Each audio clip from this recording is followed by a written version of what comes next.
everyone, and welcome to another review. This one is not so good. Let me pull it up because I can't even remember the name of the author.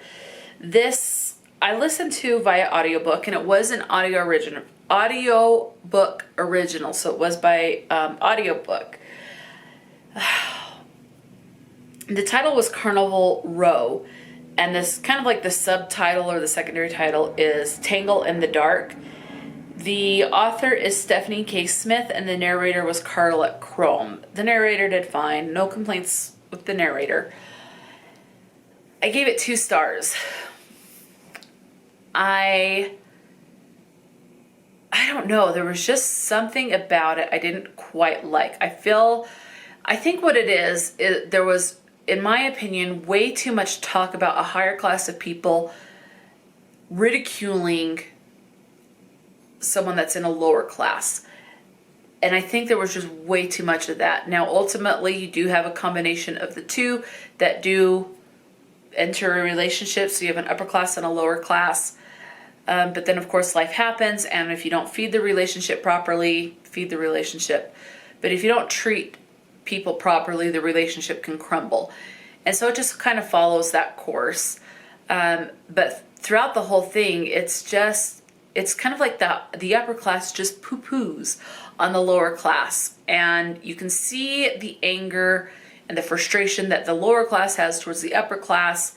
And the upper class is just a lot of snobs. So I felt like it was very snob heavy in this book. And that just really grates on me. And the fact that in the relationship, there is just shame of getting the person that you're in a relationship with that's part of the lower class with your friends, but you want to take them and show them the world that you're in.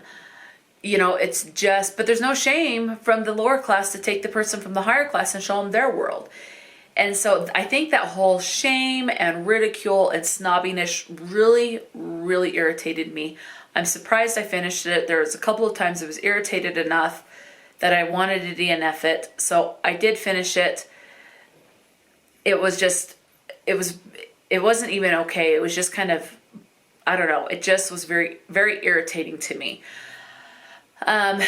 So this follows, you do have some humans in this.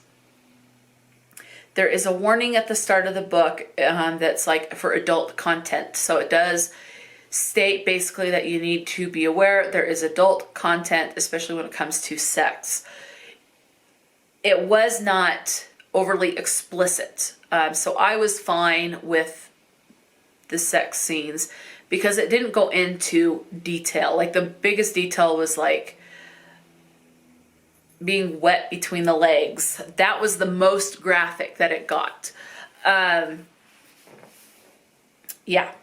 So you have the main character. Do I remember her name? No.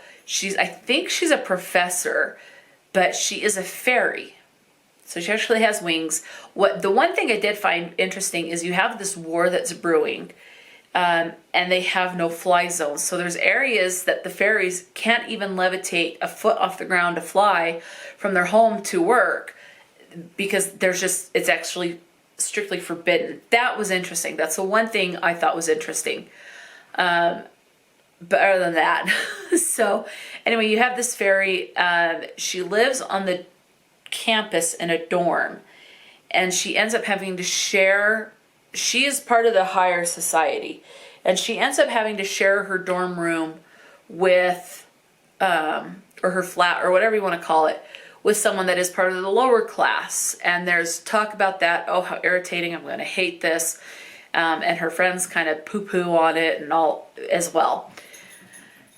But then love brews. And so if you're looking for not only a fairy romance, but a queer fairy romance, because the main romance is between the 2 females. Now, the main character, I see with both of these fairies, they're both women. I would not say they are particularly maybe lesbian. It doesn't even really discuss it. But at one point in the book, both of them end up in a relationship or end up having sex with a man.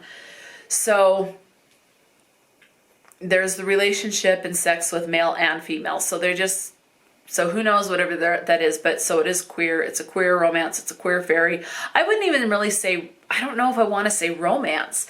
It didn't feel like a genuine romance to me. Definitely a fantasy because of the fairies. But I don't know. It just was very irritating and grated on my nerves. So 2 stars. But if you're looking for a short story about a queer fairy romance, I use romance loosely and in quotes, but anyway, then you may enjoy it. But the one thing I am grateful for too, one, I thought the no-fly zone aspect was interesting, and I think the tension that was like the talk of a war starting and then the actual war starting, I think that was done pretty well. But I don't know, I really don't like the snob and the complaining and the ridiculing and putting down of people. That really irritates me. I'm surprised I finished it, and possibly why I finished it is because it's a short read. It's another 3 to 5 hours depending on what speed you go. But yeah, Audible original, 2 stars. I don't really recommend because it's for me it's fairly forgettable and too snob heavy, if that makes sense. So that'll be it for this review. So until next time, stay true to yourself and enjoy a good book. And I'll talk to you later.